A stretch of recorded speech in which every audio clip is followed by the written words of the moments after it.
Hello बच्चे, नमस्कार। तो कैसे हो आप? उम्मीद है शानदार होंगे, जानदार होंगे और अपनी पढ़ाई कर रहे होंगे। बच्चों, आपकी 7 मार्च से एग्ज़ाम है। तो आज हम जो टॉपिक है यूरोप का राष्ट्रवाद, जो सामाजिक विज्ञान है, उसे चालू कर रहे हैं। एसएसटी का एक अध्याय है यूरोप का राष्ट्रवाद के रूप में, तो आज हम पढ़ेंगे। बच्चों, मैं ये सारी जो चीज़ें हैं, जो यूरोप के राष्ट्रवाद से लेकर जो लास्ट चैप्टर है अपना, जो सामाजिक की 4 किताबें, वो पूरी करने का प्रयास करूंगा, ठीक है। और मैं आपको ऐसे एक रिवीजन के रूप में एक जो क्लास लाया हूँ, वो आपको देखना, आपको मज़ा आएगा और अच्छी तरह समझ में भी आ जाएगी। जो सारी चीज़ें हमने वो वैसे भी पढ़ ली है, और आज वो ये जो चैप्टर है, ये टॉपिक है, ये केवल एक रिवीजन के तौर पर देखना आप, ओके, ताकि आपका टाइम भी ख़राब ना हो और आपको अच्छे से समझ में भी आ जाए। तो बच्चों, हम चलते हैं अपने पाठ पर, टाइम ख़राब न करते हुए। इस पर लिखा है कि देखो, यूरोप का राष्ट्रवाद, है ना। तो इसमें एक वस्तुनिष्ठ प्रश्न है। ये एक बेसिकली एक जो हम टेस्ट देते हैं, टेस्ट के रूप में ही वो सारी चीज़ें इस पर लिखी हुई है। तो ये सारी चीज़ें ऐसी जमाई हुई है, देखना कि देखो आप, ऐसी जमाई हुई है ना। तो जैसे आपका जो एग्ज़ाम में जो पेपर आएगा, सेम उसी की तरह उसको सेट किया गया है, लेकिन ये केवल एक पार्ट के रूप में सेट किया गया है। इसमें मिक्स क्वेश्चन नहीं है, केवल एक ही पार्ट है जो यूरोप का राष्ट्रवाद पार्ट है, उसी से ही ये सारी जो क्वेश्चन है उसी में ही लिखित है, ओके। तो हम पढ़ते हैं पहला क्वेश्चन इसमें। फ्रांस की क्रांति कब हुई? तो फ्रांस की क्रांति आपको पता होगा कि 1789 में फ्रांस की क्रांति हो गई थी। हम पढ़ते हैं कि उस चैप्टर के पहले पार्ट में, यानी पहले पेज में, जो फ्रेडरिक शेरियो 1848 में वो एक कल्पना करता है एक राजतंत्र को उखाड़ कर एक प्रजातंत्र यानी गणतंत्र साम्राज्य की। देखते देखते उसकी जो कल्पना रूपी वो चित्र है, वो हकीकत में बदल जाता है, और हकीकत में बदल कर क्रांति जो राजतंत्र है उसको उखाड़ कर फेंकते हैं। और ये सबसे पहले ये क्रांति कहाँ हुई थी? फ्रांस में हुई थी। देखते देखते ये सारी जगह पे फैलने लगी, जैसे जर्मनी में भी फिर क्रांति हुई, इंग्लैंड में भी क्रांति हुई। इंग्लैंड में भी तो न केवल क्रांति हुई, वहाँ तो औद्योगिक क्रांति भी। अमेरिका जैसे देशों में क्रांति हुई। तो ऐसे बहुत सारे देशों ने जो 1789 की फ्रांस की क्रांति है उससे सीख लेकर अपने अपने देशों में क्रांति की, और राजतंत्र जो राजाओं का शासन है उसको उखाड़ फेंका था। तो फ्रांस की क्रांति कब हुई थी? 1789 में। दूसरा क्वेश्चन हम देखते कि नेपोलियन की संहिता का निर्माण हुआ। नेपोलियन की संहिता कब हुआ था? 1804 में, जिसे नागरिक संहिता के नाम से भी हम जानते हैं। तो इसका उत्तर हो जाएगा 1804 में। यंग इटली की स्थापना किसने की? यंग इटली की स्थापना जोसेफ मेसी ने की थी, और ये की थी मार्सेई में की थी, ओके। जोसेफ मेसी ने न केवल यंग इटली की स्थापना की थी उसने, बल्कि यंग यूरोप की भी स्थापना की थी। यंग यूरोप की स्थापना उसने ब्रन में की थी 1833 में, वही यंग इटली की स्थापना इसने 1831 में की थी, ओके फ्रेंड्स। वियना संधि कब हुई? वियना संधि हुई 1815 में। नेपोलियन के साथ हुई वियना की संधि, और नेपोलियन के साथ संधि करके उसकी जो सारी शर्तें हैं वो मांगने पर उसको मजबूर किया गया। फिर वो हम पढ़ते हैं कि उस चैप्टर में लिखा हुआ है कि फिर से जो बुर्बो राजवंश का शासन आ जाता है, जो रूढ़िवादी परंपराओं का वो जो दौर है वो वापस आना स्टार्ट हो जाता है, ठीक है। आगे देखते हैं, थोड़ा सा मिटा देता हूँ मैं से। पढ़ लिया हमने यहाँ तक। 5वां क्वेश्चन देखो, फ्रांस के प्रथम पहला शासक कौन था? तो लुई 14वां। यूनानियों का आज़ादी के लिए संघर्ष कब प्रारंभ हुआ? यूनान है, उसने जो आज़ादी के लिए संघर्ष वो कब स्टार्ट करना शुरू किया गया था? यूनान एक जो बाल्कन कंट्रियों का एक देश है जो 1821 में अपनी आज़ादी के लिए जो संघर्ष करता है। अंततः उसको 1832 के कुस्तुनतुनिया की संधि के आधार पर यूनान को स्वतंत्र घोषित कर दिया जाता है, ओके फ्रेंड्स। आगे देखते हैं इसमें। काबूर कौन था? काबूर एक इटली का महान क्रांतिकारी हुआ। वो एक साडिया पिटमान का क्या हुआ था? प्रधानमंत्री हुआ था। साडिया पिटमान का प्रधानमंत्री था। साडिया पिटमान एक इटली का ही एक राज्य या देश है, इटली का ही, जो इटली मूलतः इसी पे शासन करता था। बाकी इटली छोटे छोटे देशों में, जो छोटे छोटे राज्यों में बट गया था, ओके। हमने 7 वस्तुनिष्ठ प्रश्न करने की कोशिश की, आपको समझ में भी आया होगा। आगे चलते हैं, हम रेगिस्तानियों वाले क्वेश्चन पर देखते हैं, ओके। ये जो 7 नंबर का क्वेश्चन है, काबूर कौन था, इस पर यहाँ पे ए लिखना होता है, ओके, चिल लगाना नहीं होता, ठीक है बच्चों। अब रेगिस्तान की पूर्ति करेंगे हम। रेगिस्तानों की पूर्ति दिख रहा ना आपको? इस पे तो आंसर भी लिखा है कि देश के एकीकरण में बिस्मार्क की महत्वपूर्ण भूमिका थी। बिस्मार्क, ये वही बिस्मार्क है जो काम अपने सरदार वल्लभ भाई पटेल ने अपनी इंडिया में करके दिखाया था। उसने 295 में जो रियासतें थी उसको एक करने का प्रयास किया, उसी प्रकार से ओटो वन बिस्मार्क ने भी जो जर्मनी को एकीकरण करने का प्रयास किया था। तो इसमें क्या आ जाएगा, जर्मनी। ओके, फिर अति लघुरात्मक प्रश्न आ गया। इसमें एक ही दे रखा है रेगिस्तान की पूर्ति करो वाला।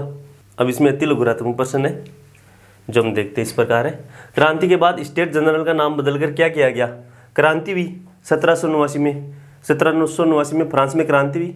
फ्रांस में क्रांति होने के कारण क्रांतिकारियों ने राजतंत्र को उखाड़ कर फेंका। जो लुई 14 है, लुई 16 उसने शासन किया हुआ वहाँ था, तो उसको हटा दिया गया। हटाकर उसने जो स्टेट जनरल के आधार पर जो राजाओं ने जो शासन करने का प्रयास किया था, तो स्टेट जनरल को उठाकर क्रांतिकारियों ने वहाँ नेशनल असेंबली घोषित कर दिया गया। ओके, यह लिख देता हूँ, national assembly.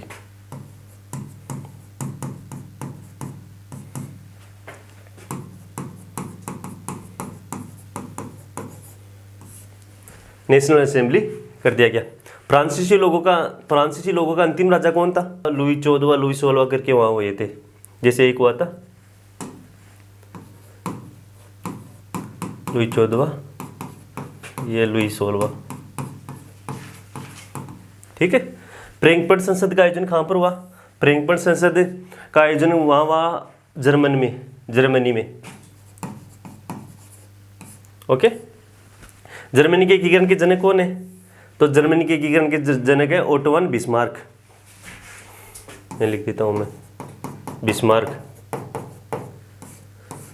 Auto von Bismarck ने 7 सालों तक युद्ध किया और जर्मनी को एक करने का प्रयास किया, जिसमें से डेनमार्क है, ऑस्ट्रिया, फ्रांस, ऐसी तीनों देशों की जो सेनाओं को उसको पराजित करके उसने जो राजा है विलियम प्रथम उसको सम्राट घोषित किया था। किसने? ओटो वन बिस्मार्क, जो वहाँ का जर्मनी का एक प्रधानमंत्री भी हुआ करता था। जर्मनी महासंघ की स्थापना कब हुई थी? ये हुई थी 1815 में, जब इसने ऑस्ट्रिया को पराजित किया गया। फिर 1848 में से बहुत सारे विद्रोह भी होते हैं, तो जर्मन महासंघ की स्थापना 1815 में हुई थी। ओके, आगे चलते हैं, हम इसको मिटा देते ताकि आगे। ठीक है। अब उदारवाद से क्या अभिप्राय है? लघुरात्मक प्रश्न आगे। तो उदारवाद एक लैटिन शब्द है जिसका अर्थ होता है आज़ादी।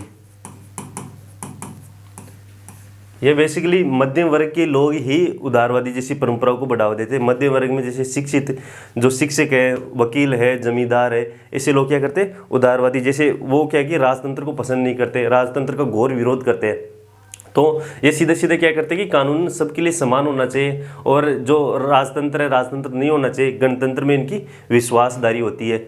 और ये लोग सबसे ज़्यादा मतलब जो राजतंत्र है उसको उखाड़ फेंकने की कोशिश भी करते हैं। और उन्होंने उदारवादियों ने इस पार्ट में चैप्टर में क्रांति भी की थी, तो उनका मकसद था कि लोगों को स्वतंत्रता मिले, कानून सबके लिए समान हो, जो सारी चीज़ें पढ़ता है वो केवल एक राजा के लिए ही न रह जाए, बल्कि समस्त जो लोग हैं उनके लिए भी काम आ सके।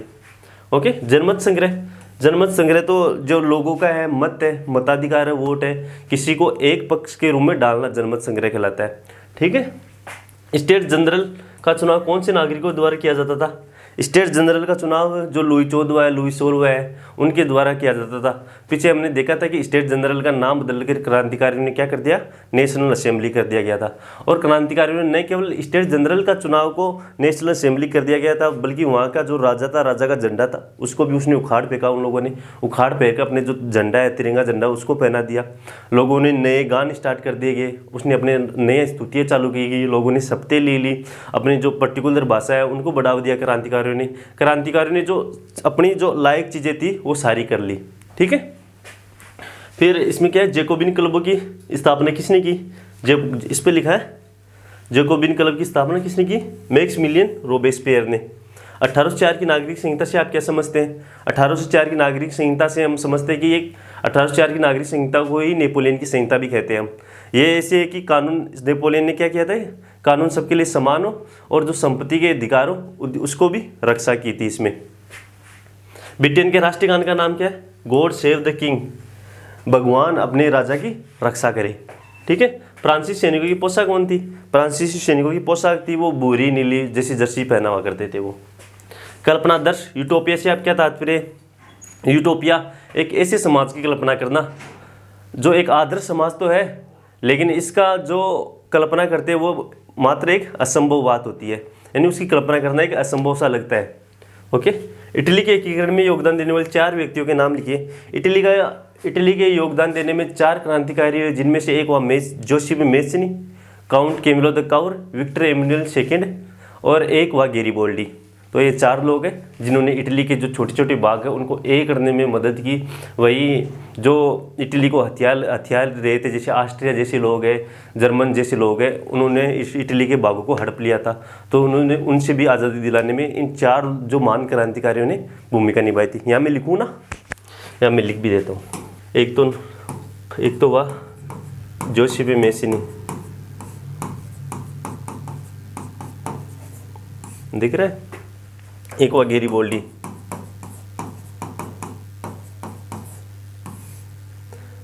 काउंट कैमिलो काउर, सार्डिया पिटमांट का जो प्रधानमंत्री वो, विक्टर एमुनुएल सेकंड,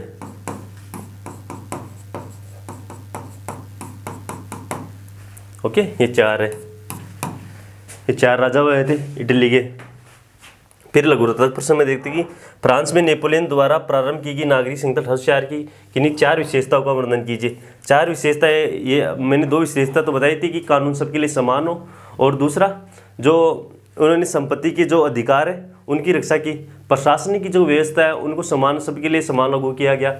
जब क्रांति नहीं हुई थी, नेपोलियन नहीं आया हुआ था, तो राजतंत्र में जो नाप तोल की व्यवस्था है वो सही नहीं थी, तो नेपोलियन ने आके वो सुधार भी किए, नाप तोल की व्यवस्था भी, नाप तोल जैसी व्यवस्था को भी सुधारा उसने जो संपत्ति के अधिकार उनकी भी रक्षा की, उसने बहुत सारे काम किए। आप लिख देना, ठीक है। रूढ़िवादी से आप क्या समझते हैं? रूढ़िवादी से आप क्या समझते हैं? रूढ़िवादी तो वही एक पारंपरिक घटना होती है जो बदलाव तो चाहती है लेकिन तेजी से बदलाव लाना नहीं चाहती। जैसे रूढ़िवाद में जैसे राजा हुआ करते हैं, वो बदलाव तो चाहते हैं लेकिन इसे तुरंत इंस्टेंट बदलाव नहीं चाहते, वो धीरे धीरे बदलाव करना चाहते हैं, ठीक है। रूढ़िवादी एक परंपरा से भी हम जो पुरानी जो पारंपरिक चीज़ें उससे भी व्यक्त कर सकते हैं। ओके बच्चों, 1815 की वियना की संधि से आप क्या समझते हैं? 1815 की वियना की संधि से हम यही समझते हैं कि नेपोलियन को हरा दिया गया। नेपोलियन नेपोलियन क्या कहते हैं कि पहले क्रांति होने के बाद में जो राजा उसको तो हटा दिया गया। हटाने के बाद में एक जो सैनिक था, सैनिक शासन हो गया। सैनिक शासन होने के बाद में जो नेपोलियन था वो धीरे धीरे आगे बढ़ता गया। वो धीरे धीरे फ्रांस को भी काबू करने में सक्षम हो गया। शुरू में तो वो बहुत सुधार करता है, जैसे मैंने बताया कि उन कानून सबके लिए समान करता है, प्रशासनिक व्यवस्था को वो अच्छी तरह से लागू करता है, नाप तोल की व्यवस्था को वो सुधार करता है, संपत्ति के अधिकारों की वो रक्षा करता है। वही बाद में उसकी नेपोलियन की भी महत्वाकांक्षा बढ़ती है। धीरे धीरे वो चाहता है कि वो अपना जो विस्तार है वो केवल फ्रांस तक ही सिमट कर न रह जाए। उसने जो जर्मनी है, रूस है और ब्रिटेन है, अमेरिका जैसे लोगों को भी, अमेरिका जैसे जो स्थान है उनको भी हड़पने करके अपने जो विस्तार करने की उसने नीति फैलाई। और एक बार तो उसकी खाने की नेपोलियन रूस तक चला गया था, तो रूस की सेना धीरे धीरे पीछे हट गई। रूस में क्या है कि वहाँ ठंड ज़्यादा पड़ती है, तो ठंड के मारे उसको जो नेपोलियन है उसको बहुत सारा नुकसान का सामना करना पड़ा। ऐसी इसकी बहुत सारी कहानियाँ हैं। ओके, तो बाद में क्या हुआ था कि इसने धीरे धीरे सुधार तो किए, लेकिन इसकी महत्वाकांक्षा बढ़ने के कारण उसने दूसरे जो देश है उनको हड़पने की कोशिश की, विस्तार करने की कोशिश की। विस्तार करने के कारण होता है क्या है कि पैसों की जरूरत पड़ती है। अब पैसे कहाँ से लाए? पैसे लाने के लिए उसने जो फ्रांस में है वहाँ पे कर बढ़ा दिया, सेंसरशिप लगा दी उन्होंने। और सैनिक भी चाहिए होते हैं उनको, नेपोलियन को दूसरे देश को अगर ज़मीन लेनी है तो जबरन भर्ती भी किया उसने। तो वहाँ के लोगों ने वो निराश हो गए। निराश होने के बाद में वो भी नेपोलियन से हताश हो जाते हैं। न केवल नेपोलियन से फ्रांस के लोग ही हताश हो जाते हैं, बल्कि जो जर्मनी है, फ्रांस है, रूस है, अमेरिका जैसे लोग भी परेशान हो जाते हैं। फिर 1815 में वाटरलू का युद्ध होता है। वाटरलू एक जगह है, वहाँ पे 1815 में नेपोलियन को रगड़ा जाता है, हराया जाता है, और वहाँ पे उसके साथ बैठकर वियना की संधि की जाती है। वियना की संधि में वह शामिल किया जाता है जो नेपोलियन ने पहले तो हड़प लिया था उसको छोड़ा जाए, और जो पहले शासन कौन कर रहा था, बुर्बो राजवंश, उसको लाया जाए। ऐसी जो घटनाएं हो रही थी। ठीक है बच्चों, समझ में आया होगा। तो 1815 की वियना की संधि से आप समझते हैं। तो वियना की संधि यही कि नेपोलियन के साथ की गई थी, पर्सा, ऑस्ट्रिया जैसे देशों ने, फ्रांस, रूस ऐसे देशों ने। ओके, आगे देखते हैं। अब गेरिबोल्डी पर एक संक्षिप्त टिप्पणी लिखी है। गेरिबोल्डी, मैंने बताया गेरिबोल्डी एक इटली का महान क्रांतिकारी हुआ। उनका जन्म 1807 में हुआ था और जोशी मेसनी का भी जन्म 1807 में ही हुआ था, वही जेनोवा में। वो एक महान क्रांतिकारी था, ये भी एक महान क्रांतिकारी है, इटली का महान क्रांतिकारी है। ये जोशी मेसनी ने जो स्थापना की थी ना यंग इटली 1833, इसमें ये बंदा शामिल हो जाता है। शामिल होने के बाद में थोड़े दिन तो वहाँ यंग इटली में काम करता है, लेकिन धीरे धीरे क्या होता है कि वो अपने देश में वापस आ जाता है। और अपने देश में आने के बाद में वो गेरिबोल्डी जो 1860 में उन्होंने जो स्वयं सेवक है रेड अलर्ट वैसे लोगों ने इकट्ठा किया और जो दक्षिण इटली है उनको सिसिलियों से मुक्त कराया। और विक्टर एमुनुएल सेकंड जो वहाँ का राजा हुआ करता था, सम्राट हुआ करता था, उसके समर्थन में इसने युद्ध किया। युद्ध करने के बाद में इसने इटली के बहुत सारे राज्यों को जीता और राज्यों को जीतकर विक्टर एमुनुएल को चरणों में सौंप दिया। ठीक है, तो ये महान क्रांतिकारी था, ये अपनी देशभक्ति के लिए भी जाना जाता है। यूरोप के कुलीन वर्ग की विशेषता का वर्णन कीजिए। कुलीन वर्ग है, मध्यम वर्ग है, पिजांट वर्ग है। ठीक है, एलियट क्लास जिसे हम इंग्लिश में बोलते हैं एलियट कुलीन वर्ग। कुलीन वर्ग की विशेषता ये है कि कुलीन वर्गों के पास एक छोटा सा समूह होता है और इनके पास बहुत सारी जागीरें होती है, महल होती है। इनके पास न केवल महल होती है, शहरों में महल होती है, बल्कि उनके पास ग्रामीणों में भी ज़मीनें होती है। और ये जो वैवाहिक जो बंधन है वो अपने इलाकों में ही करते हैं। सांझा संस्कृति जैसे चीज़ों में ही ये ज़्यादा विश्वास करते हैं। और कुलीन लोग वही है जो जैसे अमीर लोग कैसे होते हैं वही लोगों पर हम कुलीन वर्ग भी, हमें कुलीन वर्गों के बारे में भी बता सकते हैं। ठीक है, तो इनकी 4-5 विशेषता लिख देना।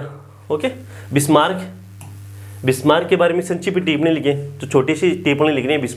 बिस्मार्क एक जर्मनी का प्रधानमंत्री था। ठीक है, इसका प्रधानमंत्री था, जर्मनी का प्रधानमंत्री हुआ था। तो उसने जर्मनी को एकीकृत करने के लिए बहुत सारा प्रयास किया। मैंने बताया था पीछे, इसने 7 सालों तक युद्ध किया और 7 सालों तक युद्ध करके उसने डेनमार्क, ऑस्ट्रिया और फ्रांस को जीत लिया था। फ्रांस को जीत लिया, जीतने के बाद जो विलियम प्रथम है वहाँ का सम्राट, उसके चरणों में सौंप दिया था।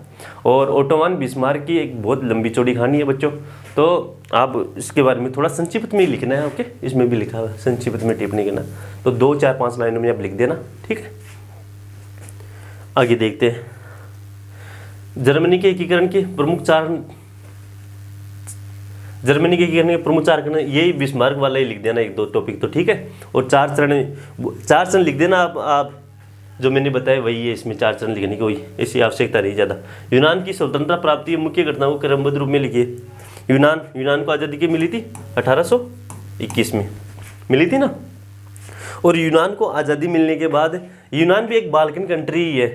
ठीक है, यूनान को आज़ादी दिलाने के लिए बहुत सारे लोगों का योगदान है। जैसे एक अंग्रेज हुआ था लॉर्ड ब्रायन, उसने तो बहुत सारा धन इकट्ठा किया, धन इकट्ठा करके उसने युद्ध किया, युद्ध में शामिल हुआ और वह बुखार से बीमार होकर उसकी डेथ भी हो जाती है। और न केवल यूनान में स्वतंत्रता दिलाने के लिए उस अंग्रेज अधिकारी ने, जो अंग्रेज कवि है, उसने शामिल किया, बल्कि जो कवि है, कलाकार है, किसान है, महिला है, उन्होंने भी यूनान को स्वतंत्रता दिलाने के लिए बहुत ज़्यादा संघर्ष किया। ओके, अब देखो, इंग्लैंड ने आयरलैंड पर प्रभुत्व किस प्रकार स्थापित किया? तो धर्म के आधार पर किया। धर्म के आधार पर कैसे?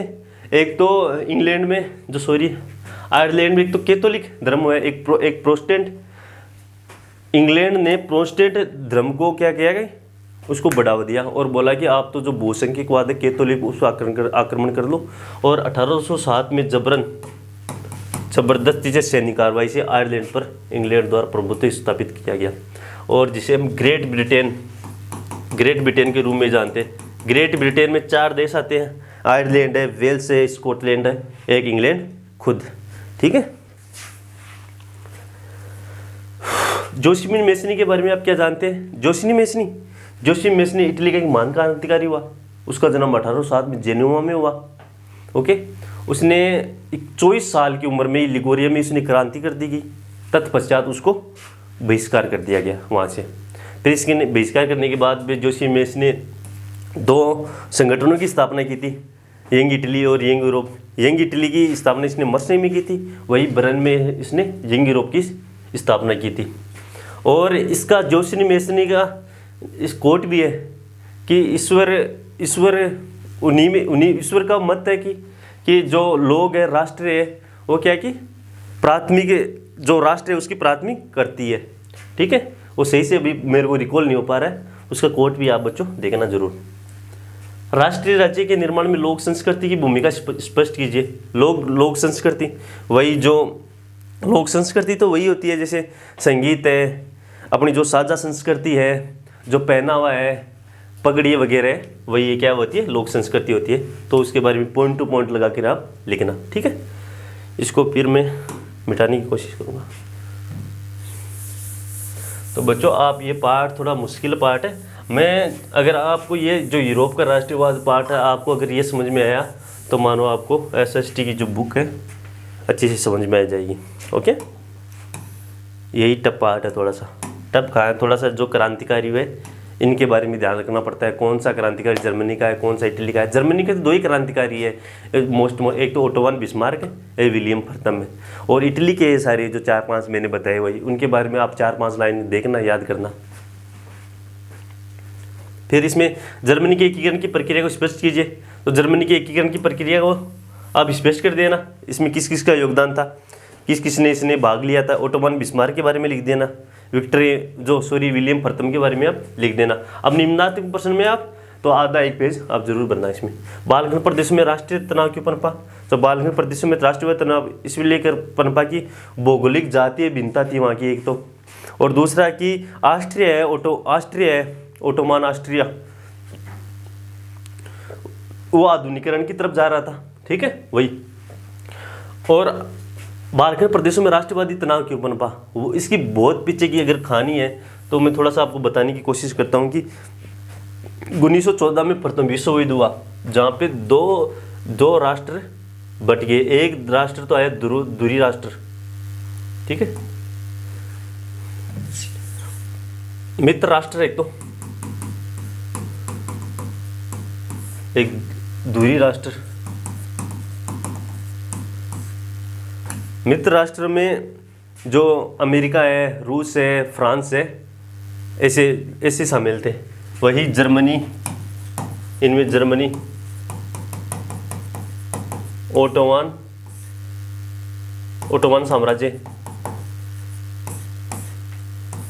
साम्राज्य जैसे देश हुआ करते थे। हुआ क्या था कि मित्र राष्ट्रों की जीत हो गई। मित्र राष्ट्र की जब जीत हुई तो ओटोमान साम्राज्य और जर्मनी के साथ संधि की लोगों ने, संधि की कि अब ओटोमान साम्राज्य में बहुत सारे देश आते हैं, जैसे बाल्कन कंट्रियाँ में, जैसे बुल्गारिया है, अल्बानिया, हर्जवेनिया, यूनान है, मेसिडोनिया है, ऐसे देश आते थे। तो ओटोमान साम्राज्य को कमज़ोर करने के लिए इन लोगों ने, जो 1914 में पहले प्रथम विश्व युद्ध हुआ ना, तो प्रथम विश्व युद्ध होने से पहले ओटोमान साम्राज्य को तोड़ने की कोशिश की। किसने? मित्र राष्ट्रों ने, ब्रिटेन, फ्रांस जैसे राष्ट्रों ने। तो इसमें बाल्कन कंट्री आती थी, बाल्कन कंट्रियों को आपस में ही भड़काने की कोशिश की इसने। जैसे ही बाल्कन कंट्री आपस में भड़की तो ओटोमान साम्राज्य खुद कमज़ोर हो गया। फिर उन्होंने जो 1914 से लेकर 1918 तक जो युद्ध होता है तो उसको आसानी से हरा दिया जाता है। तो ये जो बाल्कन कंट्रियाँ हैं ये आपस में लड़ाई करने लगी। ये एक ओटोमन साम्राज्य का पार्ट हुआ करती थी। ठीक है, ये जो देश है इसमें राष्ट्रवादी तनाव इसलिए पनपा कि जैसे मेसिडोनिया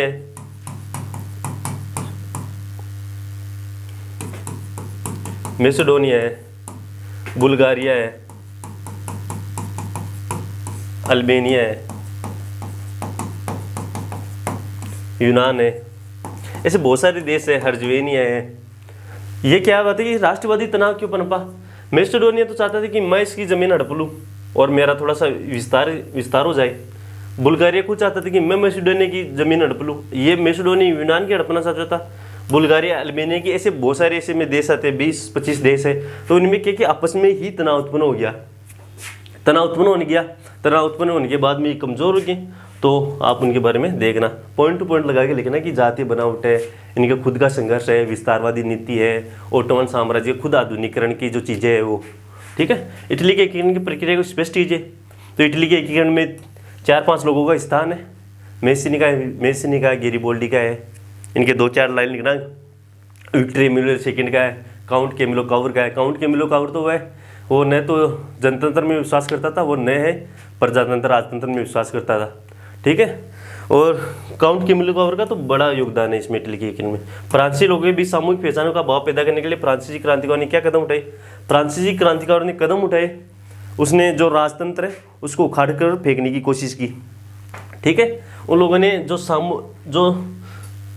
क्या है कि सामूहिक पहचान भाव पैदा करने की कोशिश की। ये क्वेश्चन बहुत इंपॉर्टेंट है, आप देखना, आपको बोर्ड एग्जाम में देखने को मिलेगा।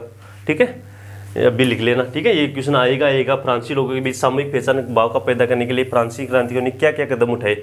तो आप किताब में देखना या संजीव पासबुक में देखना कि इसमें क्रांतिकारियों ने क्या किया कि जो सप्ते ले ली उन लोगों ने, जो राजतंत्र है उसको उखाड़ कर फेंका, अपना जो तिरंगा झंडा है उसको लगा लिया, नए राष्ट्रगाने की जो रचना की गई, सप्ती ली गई नई, और अपनी भाषा उनको बढ़ावा दिया, नाप तोल जैसी व्यवस्था को क्रांतिकारी ने सुधार करने की कोशिश की।